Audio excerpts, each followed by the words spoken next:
അപ്പോൾ ഞങ്ങളുടെ പ്രിയപ്പെട്ട സഹപ്രവർത്തകൻ ശ്രീ ഷാഫിയുടെ ആരോഗ്യസ്ഥിതി ഗുരുതരമായി തുടരുകയാണ്.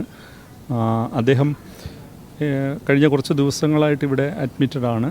അദ്ദേഹത്തിന് ഒരു സെറിബ്രൽ ഹെമറേജ് ആണ് ഉണ്ടായിരിക്കുന്നത്. അദ്ദേഹത്തിൻ്റെ ആരോഗ്യസ്ഥിതി ഗുരുതരമാണ്, പക്ഷെ മാറ്റമില്ലാതെ തുടരുകയാണ്. അദ്ദേഹവും അദ്ദേഹത്തിൻ്റെ സഹപ്രവർത്തകരും ബന്ധുമിത്രാദികളും എല്ലാം ഇവിടെയുണ്ട്. നിങ്ങൾ കുറേയധികം നേരമായി ഇവിടെ വെയിറ്റ് ചെയ്യുന്നു, അതുകൊണ്ടൊരു അപ്ഡേറ്റ് തരിക എന്നുള്ളതാണ് വിചാരിക്കുന്നത്. അപ്പോൾ ബാക്കി കാര്യങ്ങൾ ഏറ്റവും മെച്ചപ്പെട്ട രീതിയിൽ ഒരു ഫലമുണ്ടാകട്ടെ എന്ന് ഞങ്ങളെല്ലാവരും ആഗ്രഹിക്കുന്നു. ആ പ്രതീക്ഷയോടെ ഞങ്ങളിവിടെ കഴിയുകയാണ്.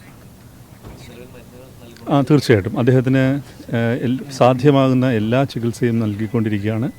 കുറച്ച് മിനിറ്റുകൾക്ക് മുമ്പ് ഞങ്ങൾ സംസാരിച്ചു, ഡോക്ടർമാരുമായിട്ട് സംസാരിച്ചു. അദ്ദേഹത്തിന് ഏറ്റവും ഫലപ്രദമെന്ന് കരുതപ്പെടുന്ന എല്ലാ ചികിത്സയും നൽകുന്നുണ്ട്.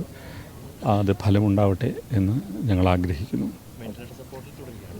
തീർച്ചയായിട്ടും അത് വേണ്ടി വരും. അതൊരു പോസ്റ്റ് ഓപ്പറേറ്റീവ് ഇതാണ്. അദ്ദേഹത്തിന് ഒരു സർജറി നടന്നിട്ടുണ്ട്. അപ്പോൾ തീർച്ചയായിട്ടും വെന്റിലേറ്റർ സപ്പോർട്ട് വേണ്ടി വരും. മറ്റ് സപ്പോർട്ടുകളും അദ്ദേഹത്തിനുണ്ട്. മാറ്റമില്ലാതെ തുടരുകയാണ്. നമുക്ക് ഡ്രാസ്റ്റിക്കായിട്ട് എന്തെങ്കിലും പറയാനുള്ളൊരു ഘട്ടമായിട്ടില്ല. അദ്ദേഹത്തിൻ്റെ ആരോഗ്യസ്ഥിതി ഗുരുതരാവസ്ഥയിലാണ്. അത് മെച്ചപ്പെടുമെന്നുള്ള പ്രതീക്ഷയിലാണ് ഞങ്ങൾ.